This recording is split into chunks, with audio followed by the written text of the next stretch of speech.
All right, what's going on, everybody? Welcome back to the Coffee Q&A. It's another week here on the OnoCoffee channel. We're here every day, pretty much Monday through Friday, answering your questions about coffee here, blah, blah, blah, blah, blah. What's going on? How you all doing? Hope your weekend was a great one. Mine was pretty good. Can't complain.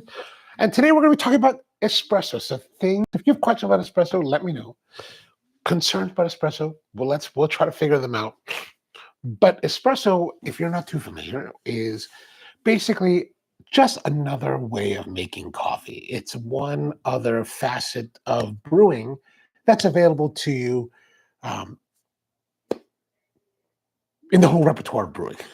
Good morning to you, Mom. How are you doing today? Um, So, there are people always ask, "Well, which is better, espresso or pour over, or like brewed coffee?" Well, it just depends on your desires or what you like. And so, espresso is just a concentrated way of brewing coffee and in a fast or more expedient way, right? So, most brew methods will take about 4 minutes to make. This take about truly it takes about 60 seconds, about a minute to make. But really, we always say 30 seconds because we're not really counting the time of preparation, right? And it's the only side about espresso that's difficult is that, or the part about espresso that makes it more difficult is that um, it does require some specialized equipment, right? You do need to have a grinder that's going to be able to grind as fine as you need to create the resistance against the water pressure that's being applied to it. And then you also need a machine that's going to brew it, that's going to brew heat hot water and brew the espresso under pressure. So it does require a little bit more. Now, that cost of entry has dramatically decreased over the years, at least to get very nice quality, right? Now, you can spend, what is it, $700 to buy the Flare 58, and you're getting a really good espresso maker that's going to produce. And what I mean by good is that, Dan, good morning to you as well. The key to making espresso is the pressurization of the coffee. So in an espresso machine, you're going to brew coffee at about 8 to 9 bars, about 135 psi. It's difficult for a device to actually produce that pressure. Like we've seen a lot of these portable espresso units over the years, and they just weren't able to. They're called espresso machines, but they can't produce the pressure. These pump machines and all that. That's why you always needed to have a more serious type of espresso maker, and you had to spend quite a bit of money to get that. Now we've got like newer devices that are a little bit more geared towards quality espresso making that are much more affordable than they used to be. Now, of course, you can always get the the Rancilio Silvia and the Rocky combination for under $1,000, and that is perfectly serviceable. I think the newer stuff now makes it a lot easier. But what are we trying to do? We're trying to get resistance to the pressurized water. And that's why the grinder is also very important, or even more so important for espresso making than any other type of brewing, because you really need to have coffee that is ground fine enough as well as consistently even enough so that when they come together and form a matrix, they'll bind together and create even resistance against the water that's being pressurized against it, right? Now, the water will exploit any kind of deficiency in the way that your puck has resistance. So if there's any kind of room for channeling, that water is going to exploit that, and you're going to have a bit of a mess. But the idea with the grinder is that you want to have really, really fine grinds that interlock well so that they can provide even resistance against the flow of the water. So let's go look into that a little bit. We've got the espresso machine here. This is the La Valentina E61 group head machine. E61 meaning that this is the style of group head made by Faima in 1961. This is their design. It's really big. It's brass. It's coated with chrome plated, and The nice thing about this group head is it has such a large brass mass that once it's heated, it holds temperature fairly well, and you get a lot more temperature stability with such a mass of brass. Now, this particular machine is what we call a heat exchange type machine. So it's got a single boiler here that heats the water to steam pressure. So you can get steam pressure, right? Like that. So it has the steam pressure, and the heat exchange part comes because the water, the brew water, the cold water flows. So you had a steam boiler here. The brew water flows through that steam boiler and then into the group head. The way these are designed is that as long as the water is flowing constantly, the colder water that comes through the boiler is designed to bring it up to temperature about 200 degrees, 200 Fahrenheit. And then it goes out the group head and then brews your coffee. And it's really quite a clever system. Now, the difficult part is that once you stop brewing, right, the water's flowing through the boiler, and there's a tube in the boiler that's however long. And as you stop the brewing, it stops. The water that's in now the tubes equalizes to the temperature inside the brewer. So you've got this situation with a lot of heat exchange brewers, espresso machines, that when they sit for a few minutes, the water in the lines becomes superheated compared to how we want it to be. And then you can have a lot of like steam and sputtering coming out of it when you start the flow again. So in a heat exchange machine, you want to be able to flush your machine, flush your group head, to make sure that you bring the water temperature back down. Okay. Rusty's in LAX. What's up? Good morning to you, Rusty. How is Clutch Coffee? I saw that you stopped by there on your post. And yeah, what'd you get? Let's tell us about the coffee. I'm curious to know what it's like. Rusty was asking me the other day before he left. He was like, "What's good in LA?" And I was like, "You know what? There's nothing good in LAX. Like United's terminal at LAX. Like I don't really find anything that." And I looked up the listing, and they had like what, the Counter Burger, whatever burger joint they had was not so good. I had it one. I think I had it in May when I was there. Yeah, there's nothing good at LA. United's terminal LAX is terrible. United's terminal at San Francisco is better because at the food court in San Francisco they have actually a dim sum restaurant. So I'm very pleased with that. It's not dim sum prices. It's like major airport prices. So it's super expensive. You're like, oh man, $14? Crazy. Anyway, like I was saying, so the heat, that's one of the problems with the heat exchange. The heat exchange flows through, and if it stops, it gets hot, and then you have to flush it and make sure. So that's something that could concern us about. Now, with more modern professional machines, and I think some of the more modern home consumer machines, they have a mixing valve where they mix cold water, relatively cold water, with that water coming out of the heat exchanger to kind of regulate that overheating of the water. Rusty says, got the drip of the day from Clutch. They said Brazil, nothing else. Yeah. Not so great, huh? Not so great. It's all right. Actually, but that's actually a pretty good place for coffee. I think about coffee shops, coffee experiences in airport hotels.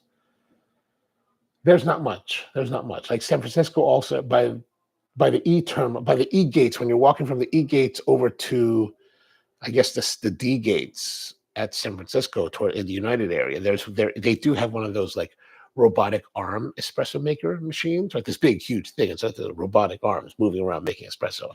I've never tried it because I was like, why would I try that?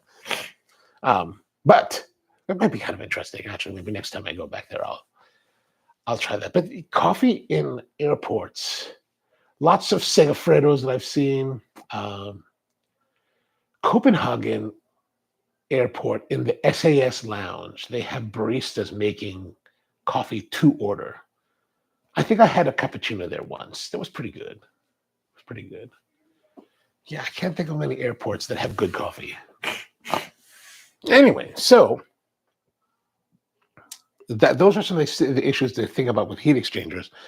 Now, there are single boiler machines that are a little bit more cantankerous. A single boiler machine will just be that, a single boiler that does not have a pass through. So you either have to choose between brewing your coffee or making steam. And so if you want to, like this particular machine being a heat exchanger, I can actually, steam and brew all at the same time, right? A double boiler machine will be able to do this feat as well. But a single boiler machine cannot do this because it's only a single boiler that provides both the brew temperature water as well as the steam water. So you kind of have to brew your shot first, then turn the switch.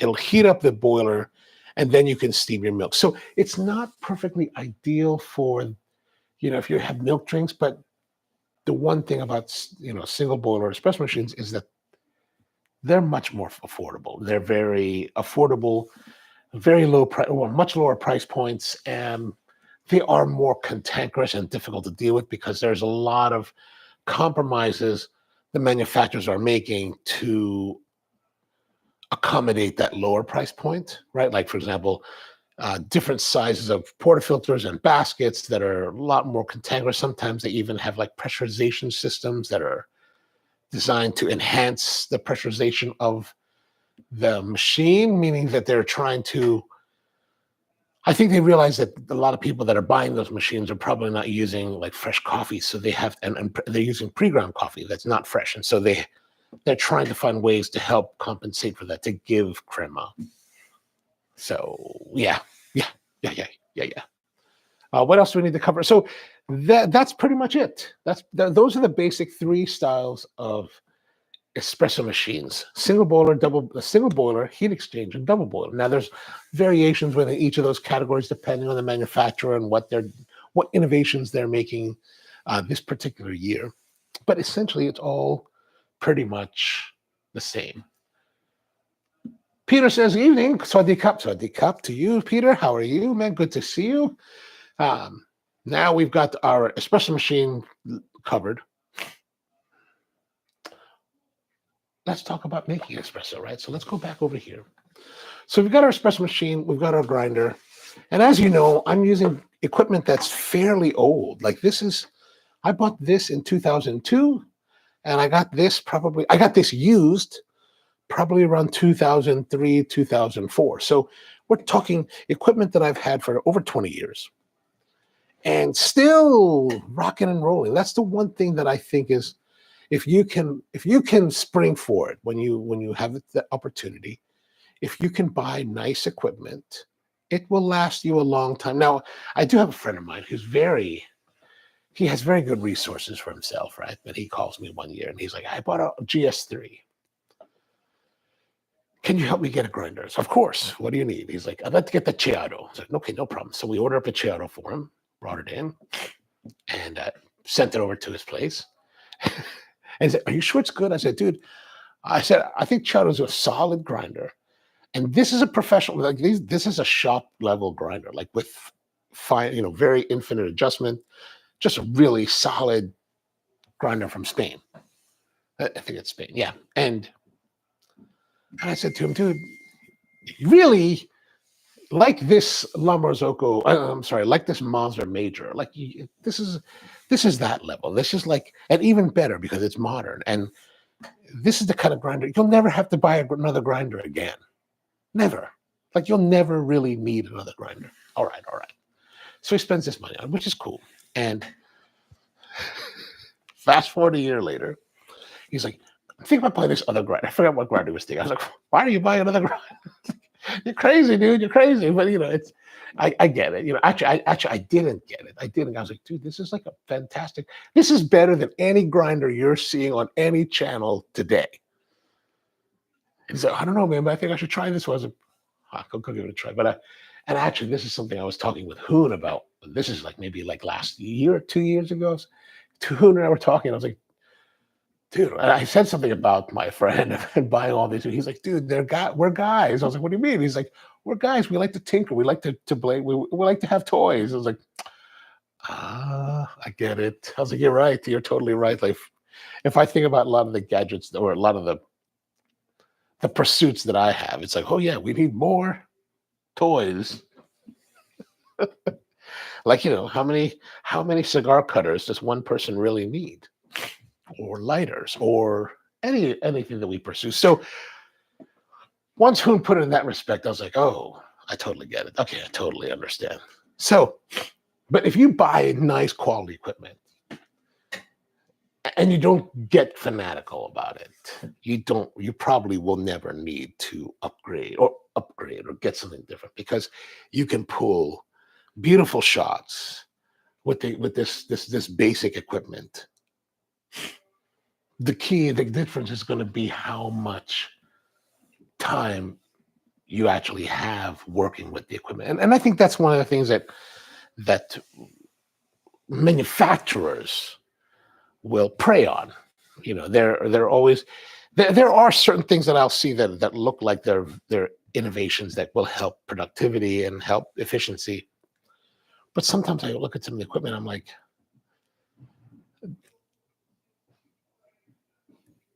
will that really make people get better espresso versus more time in the saddle? And this is something I've said here on the live stream, I think before, and other places, that the biggest difference between someone like myself or any of the professional baristas that you may know or see, or buy drinks from, the biggest difference between ourselves and the home enthusiast is the amount of time we have in the saddle, right? So, for example, when you're at home and you're making espresso, you're going to make one espresso in the morning, maybe two.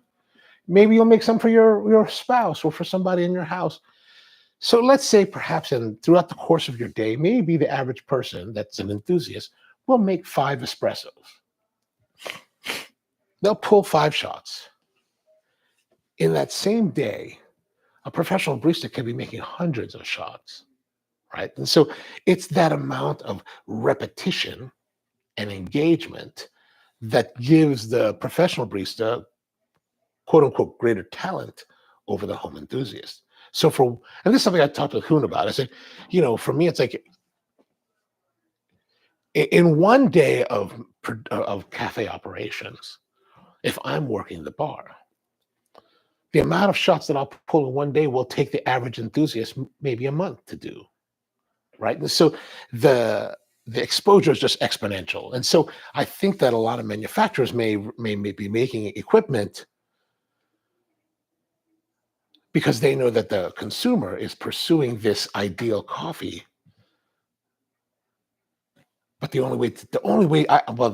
easiest way, or not the easiest way, but the most assured way to get that great coffee is just about repetition and repetition and understanding what you're like. For example, a barista making all these shots, they're not just making it like an automaton. Well, hopefully they're not making like an automaton. They're making it, but they're observing and thinking about, how did this shot come out? How is it coming out now? They're comparing to the previous ones, and then they're going to compare to the succeeding ones as they're working, and they're going to make adjustments to their technique, to their style, to the equipment as necessary. And so I think that's where the big difference is, right? Okay, so let's talk about making the shots themselves.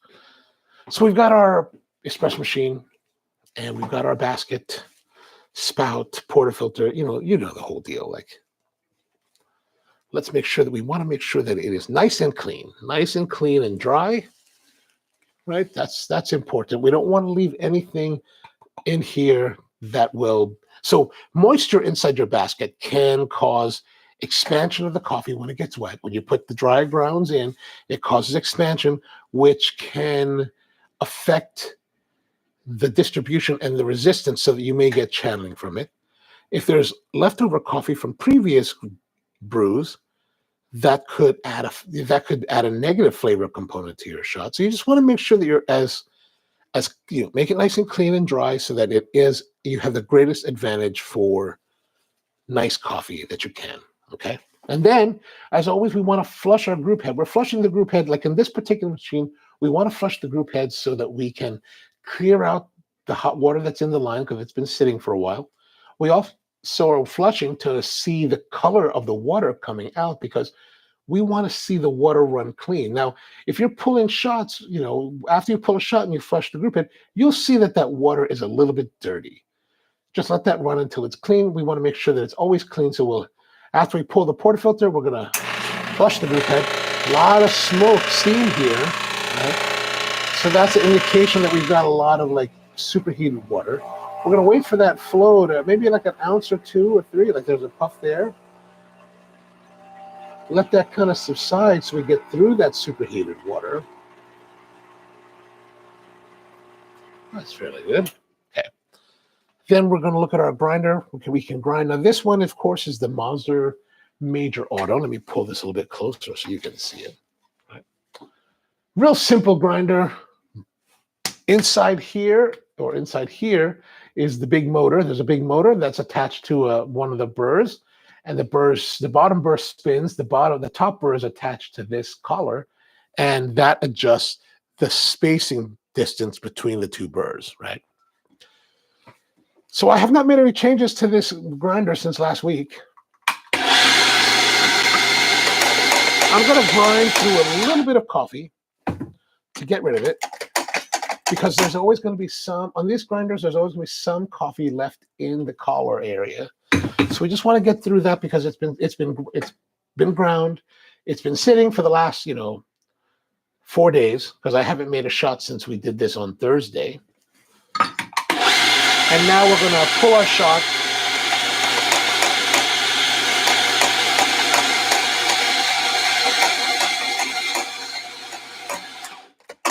Now I know a lot of people are using modern grinders, right, that are doserless. Like these have a doser. This is called a dosing hopper, right? So the way that these are designed is that it's designed by the Italians so that you can set a sensor in here and it will fill the coffee all the way up, and then it will stop grinding. And so you don't ever have to turn it off.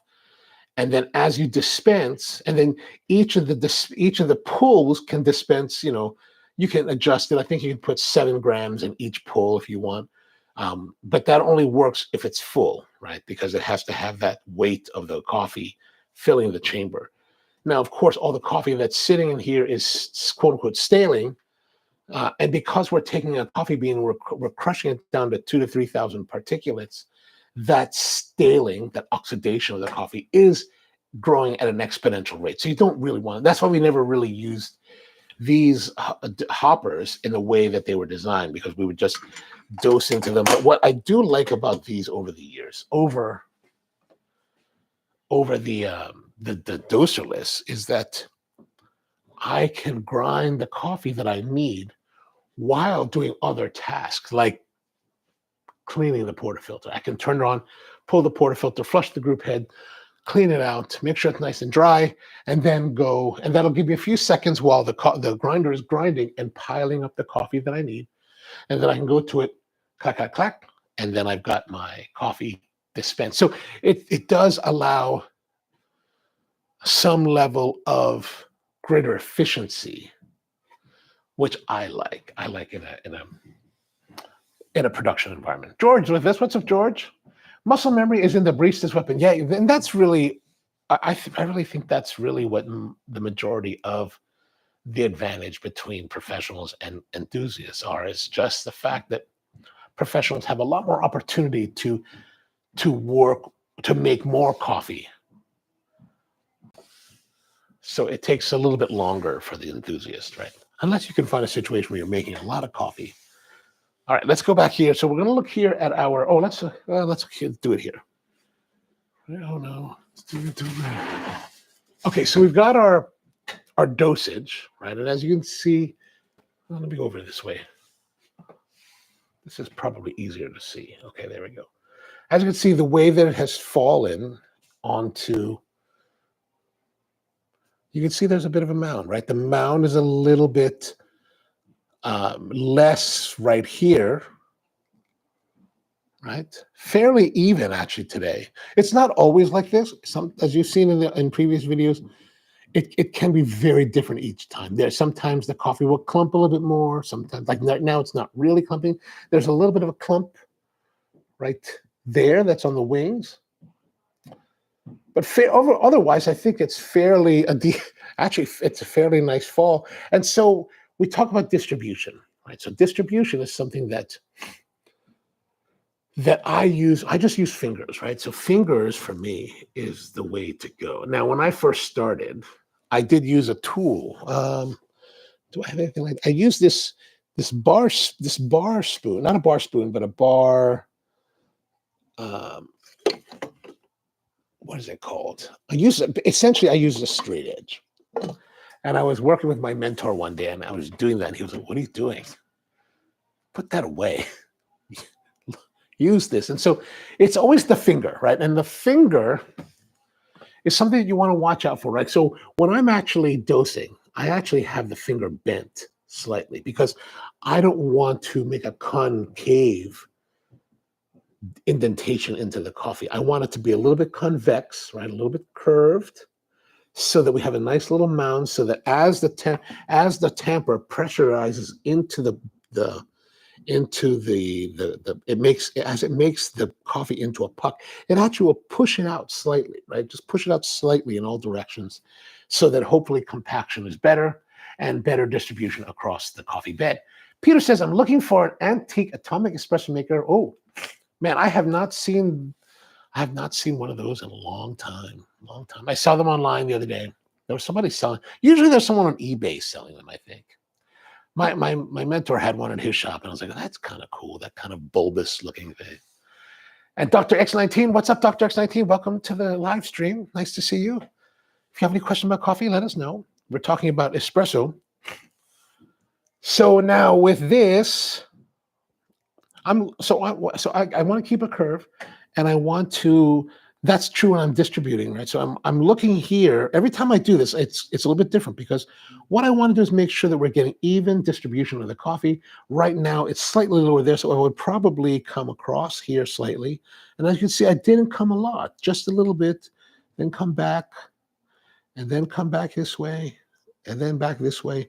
And now I've got this kind of mounding that's kind of high, right? That's kind of high.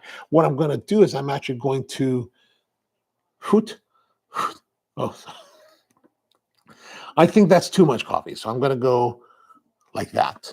That's what I would do right there. Now I did dump it out here on the countertop. You can kind of see it here. I did drop that much coffee onto the counter, so there's probably 1.5 to 2 grams right there. All right, now we've got this portafilter that has, you can see my fatty ridges there. Sometimes that's better. But anyway, what we're going to do is we're going to tamp this now. We want to tamp the coffee using our tamper. This is a Reg Barber tamper. This is actually the shop tamper from Hamden's shop. This is each of the shop has their own house tamper, so that the baristas, they don't have to necessarily buy their own tamper and bring it. I mean, I certainly encourage them to, because I think it's nice to have your own personal coffee tools. But you can see here, after 13 years of use, not terribly abused, right? That's, I think, in fairly good shape after 13 years. This is the C+. I think it's called the C+ tamper, because it's got these circular grooves into the piston. And this one also has a very slight, you can just barely see it, a very slight taper from this right there. There's a slight taper. Reg Barber, really nice tampers, Bubinga wood with Delrin inserts. And these Delrin inserts are really an old school thing. Like they were designed so that in the old days when I started, we used to tap, right? And so people would tap their metal portafilters against what was then brass, chrome-plated brass, and they would, dent and make it ugly. And so what Reg decided that he was going to put a Delrin insert into the wood, so that when you tapped it, it wouldn't damage anything, right? Actually, if you look at my original temper, this is a temper that I bought from Reg Barber back in 2002. I don't know if you can see it that well on camera, but if you can see there's a bit of markings there, right? That's actually from those days when we used to do that. We eliminated that probably around 2006, from our repertoire. But the idea behind this tapping was that you would, and I'll talk more about it when we actually get to that point so that you can see exactly. Okay, let's go, and now we're going to temp. So what I would do is I would take the temper, right? I would take the temper, and I would just drop it onto the portafilter like this, right? And as you can see here, can you see that well? I guess it's hard to see. Anyway, as you can see here, there is this piece, this ridge of the piston, and then the basket. I'm looking to see what is the evenness of the puck. So I'll actually use my fingers and push down slightly just to start to seat it a little bit, because it's very loosely packed. So we want to seat it just a little bit. So I'm actually doing it like this. And what I'm also doing is I'm using my fingers, these two and the thumb in opposition, right? So that I'm feeling both of these two edges, and I'm using my fingers to feel where is it uneven, right? I'll work my way around, and wherever it may be uneven, like if one side is lower and one side is higher, I'll just push it slightly to adjust to bring it into evenness so that we're even all the way around. And not like you see, I'm losing a little bit of espresso there, not a big deal. George says, oh, good, back to the class's tools. Not your gimmick with the squishy bottom. I like that squishy bottom. We should never be too negative towards potential new technology. All right, so once that's done, if we look up here, right, we've got fairly even. You can see the grooves are already in. It's fairly even, right? So we'll put that back down. And now we want to tamp, right? And tamping is a whole nother world. Now, these newer portafilters from La Marzocco have these I don't even know what they're called, but basically like a little shelf so that it'll sit and be very stable and flat. Like before, there were just these, you can see here, they're kind of rounded. And when it was just like that, you could have times when you were slipping and it would slide away. It just took more practice and discipline. Now, once the thing is on here, I like to tamp. So one of the things that I want to, when you're doing tamping, to make sure to watch out for is your ergonomics. This is something we teach a lot when we're training our new baristas. We're very, very thorough in this part, because I'm really concerned about people's repetitive stress disorders, and I don't want to see that happen to baristas. I don't want to have like carpal tunnel. I don't want them to have that computer wrist thing, right? So I think it's really important to pay attention to your ergonomics for your tamping. And this is the part where I think it's really critical.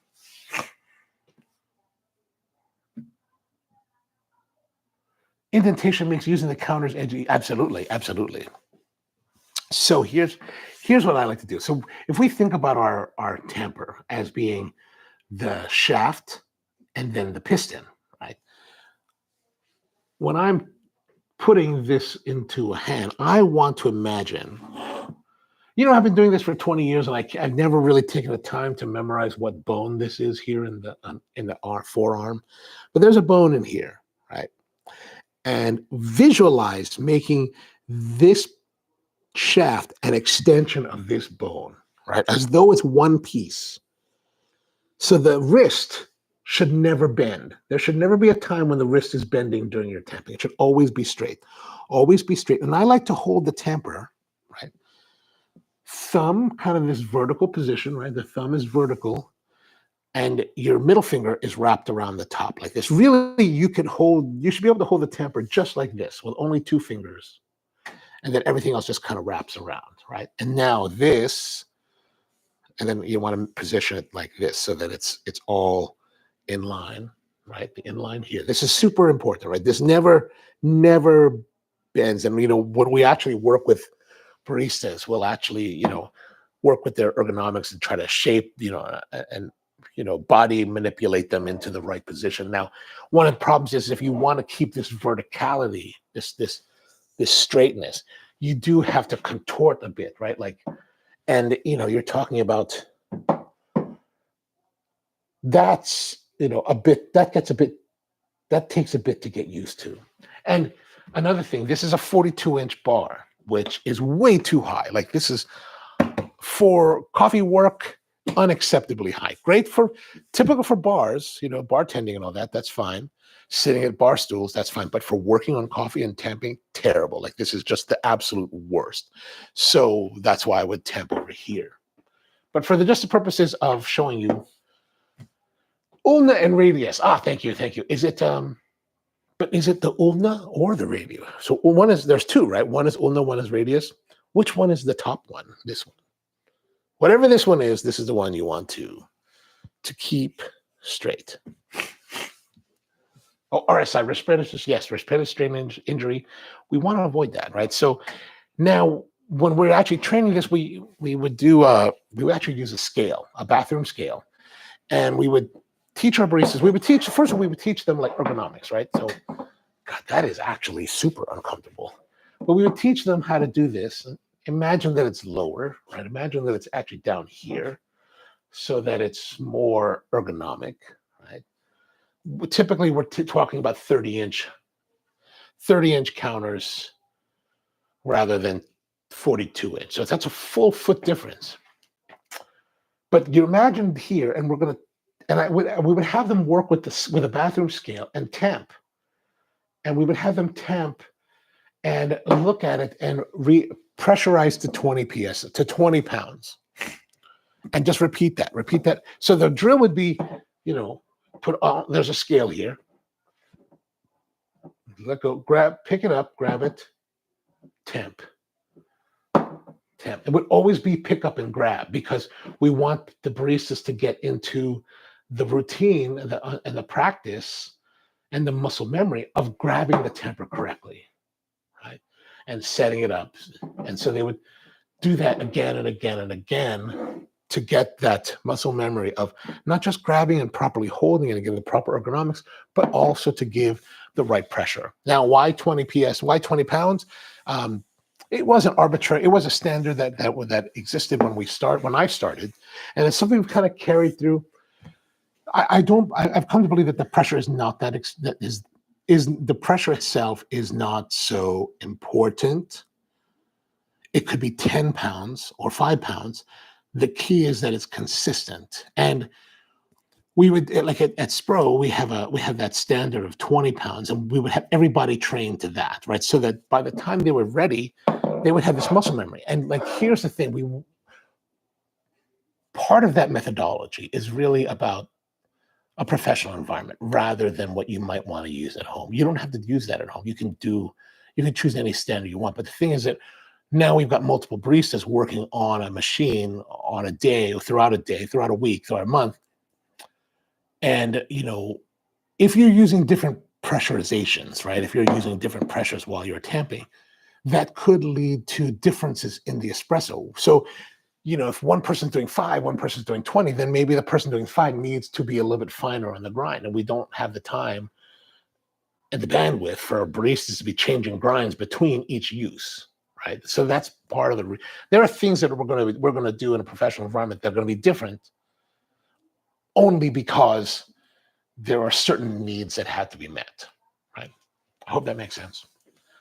Radius is the top that rotates. Radius. Okay, radius. Thank you. See, you learn something new every day. Every day you learn something new. Now, we're going to temp. I'll give it a little try, this temp. This is really... Now, if you notice, I'm a little bit different contorted, but the arm is still very straight and in line with the piston of the temper. And as you notice here, there's the wrist is also straight. There's none of this. There's none of this, none of that, none of this crazy. If you see people that are doing it off like that, maybe make suggestions, because it makes me nervous when I see people do that. But anyway, you can tamp now and then give it a little bit of a twist to polish it. And then you should have hopefully something nice and clean like that. Now, there's always going to be a little bit on the basket rim, on the wings, on the back here.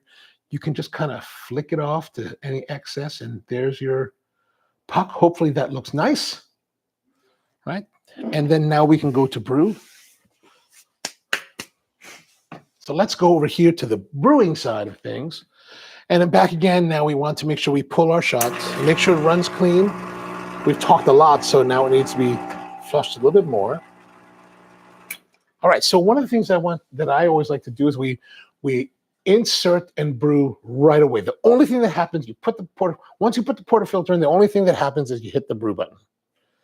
It's something we teach for our baristas that there's not this, I'm going to put the portafilter in and then I'm going to do something else. The only thing that happens is insert and brew. Why we do this? Because we've ground this coffee, we've got the aromatics, the volatile oils, all this are really just kind of dissipating because we've ground them super fine. They're exposed to the air. Then now they're getting exposed to the heat, so it's kind of dissipating. So we're trying to capture as much of the essence of the coffee as possible. That's why we want to brew right away. So if we need to if we have to do anything else, we do it before inserting the portafilter into it. So if you're working efficiently enough, you can put it down for a few moments while you make sure you got everything else ready, and then you go to brew. So I'll put it in, and then I'll grab the cup after that.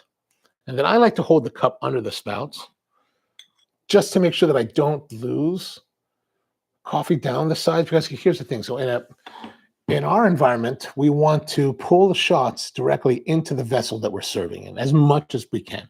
It's not always possible, but for the most part, especially for espresso.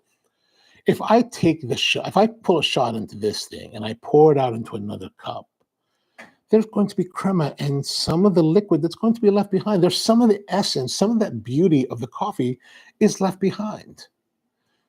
If I pull the shot directly into the vessel that I'm serving it to you in, then everything stays. Now, also, the reason I like to put under the spouts because I don't want to make it dirty.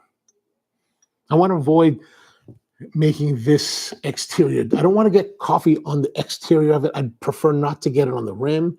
I'd like it to go straight in the center and be nice and clean. And what I want is that because I already have a plate, a saucer ready for it, and a demi-tasse spoon. But if I have to sit there and wipe it, right, to clean it because I spilled on it, that's burning time. Maybe it's only like 5 or 6 seconds. But if I'm doing a lot, that 5 or 6 seconds, it can grow exponentially. And so that just burns through your day. And so that's part of the reason we want to. And here's the thing, like, at least it's Spro. Like, if we're going to serve you an espresso, it's got to be clean. Like, I'm like, anyway, you go to shops and they'll pull their espresso and it's got drips on it. Can't you take a moment to clean it? Don't you have enough respect for your own craft to wipe your cups? Okay, no more ranting. All right, let's go here. We're not going to have the greatest shot, I think, because we've been talking and the portafilter's been cooling down. This has been burning off, or this has just been sitting around. We've been talking for the last 25 minutes. All right, so we flushed, insert, brew. And then now you've got about 5 seconds, so you don't have to really rush, right? A lot of people will be like, oh my gosh, I got to go. But you've got time. All right, so coming out nice and syrupy, a little bit thick, a little bit fluctuating here. We're going to look for some, oh, there we go. See that fast fluctuation? Okay, I think we should stop now. Now, not considering that this is a coffee that's been sitting around for the last, I don't know, 15 minutes, 20 minutes. It doesn't look too bad. Let's look here let's look here at the shot. You can see here, so we had that fluctuation, right? And for me, it's the fluctuation and the blonding. That's what I'm looking for, right? This is it. This is the whole deal right here, is that I'm not worried now about time necessarily. I'm not worried about volume necessarily. I'm worried more about what does the coffee say and when is it finished. Oh, let me turn this around so the logo's facing you. Right. What does it say when it's finished? And what I see is that I'm looking here at the top of the crema, and I'm looking for the color change, right? Once this blonding starts, that's the coffee telling me that it's finished. I've given you everything that I can. we should stop now. That's also indicated by the flow, right? When the flow out of the spout starts to like jiggle, that's also when this is starting. Done. Done. You've gotten everything you possibly could get out of that coffee. Good or bad. Good or bad. It's done. All right, let's try. Let's try. So then we look at this one. It looks pretty good. It's still fairly solid looking. Now we're also like we talked about this before on other live streams, but we want to pull the puck out and we want to have a look here to see what can the puck tell us, right? So we've got good compaction, good definition here. You can kind of see the edge of the screen, right? We'll feel it fairly dry and compacted. We'll also knock it out. Does it come out nice and solid? That's good, like a little cookie. That's good. And then now we look here at the basket. So in this particular case, the basket looks fairly clean, right? There's no residual oils being left behind. Residual oils is indication of both under extraction and over extraction. How you tell the difference is through experience, right? However, if you're stopping it like when this blondes and the stream wavers, you should be theoretically you're stopping at the time that you're at that point. So how it works is basically as the shot is flowing, there is, I guess you could say that there are oils pooling here, and then they're gone when you've got the shot just right, and then they return when you're over extracting. So a lot of times I tend to over extract slightly. So if we see some oils here, that's typically because I've over extracted the coffee. But today, in this particular case, looks like we've got just the right stuff going on here. So let's try it and see what kind of results we have. Now, just because you pulled it, you've only pulled it correctly in the fact that you have stopped the shot after extracting the best version of that shot. It doesn't mean that it's going to taste good. Hopefully it does. I mean, hopefully you know the coffee enough that it will. All right, let's try. A little bit astringent. I wonder how much of that is because we've been letting it sit for a while. The body feels a little bit thinner than it was last on Thursday, but I can get some of the fruitiness that we had then. Some of that plummy aspect. But I think that it could be better. I think it would be better, throw that away, if we would just be less chatty in our approach. Like we've been talking. So this time, let's do another shot. We're going to do another shot, and we're going to put it all together, make it all work. Put this over here. Make sure you set up your station, get it all ready. So we're going to flush our group head and make sure that the basket is rinsed out well and the spouts. Now I'm always going to put the portafilter back in just for a moment to let any water that's inside the portafilter drain out. And then what are we doing now? We want to prepare. We got a cup here ready to go. Let's make sure that our portafilter is nice and clean. There it is, nice and clean. Grind coffee.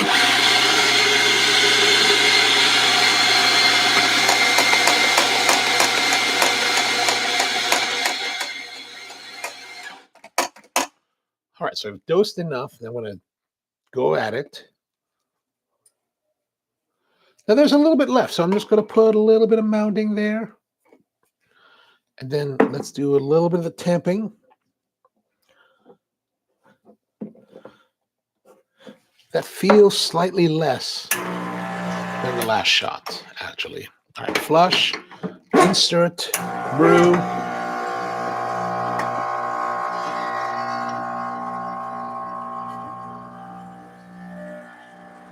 Oh, a little bit slower, a little more syrupy falling.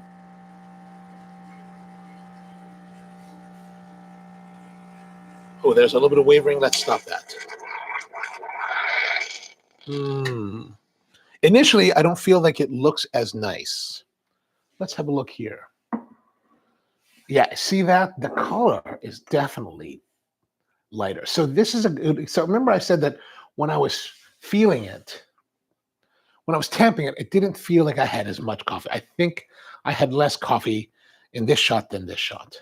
All right, so let's also look at our puck. Puck looks nice and clean, a little bit more soft than the last one. So again, telling me that there's less coffee, maybe a little bit over extracted. The puck is a little bit lighter. Puck is a little bit more crumbly. So this is going to be the advantage of you weighing each of your shots. All right, let's taste. Let's taste. Here it is.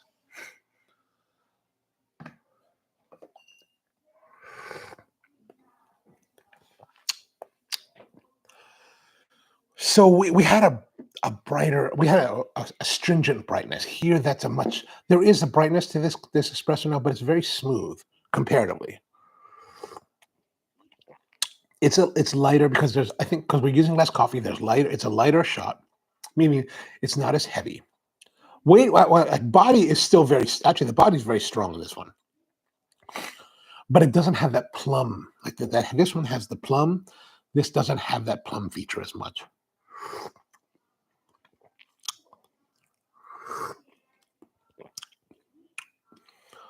So there's a brighter acidity to this one, lighter acidity to this, a little more plum.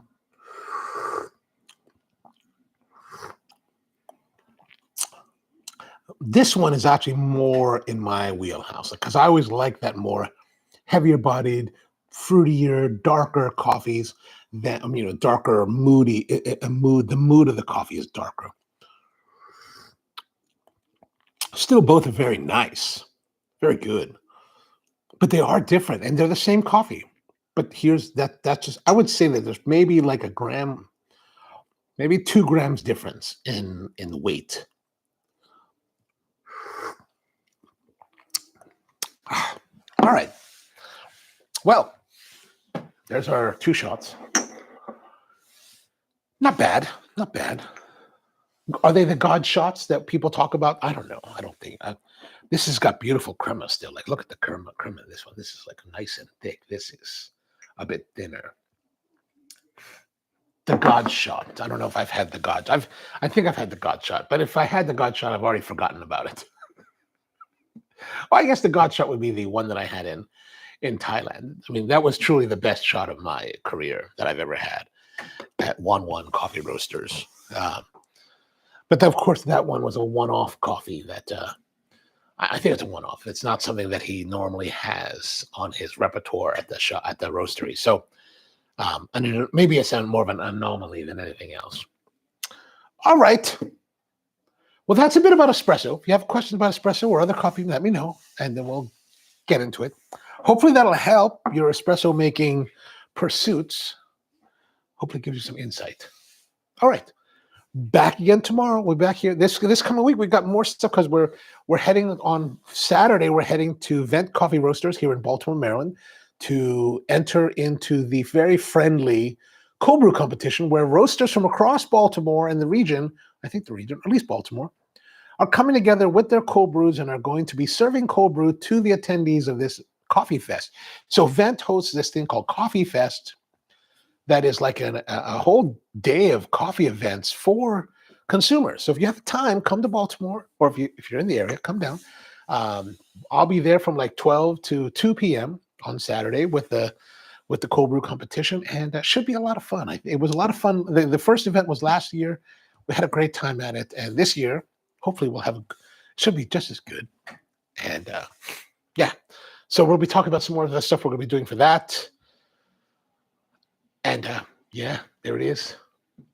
Peter, Oyasumi aside to you as well. Mom, good to see you. And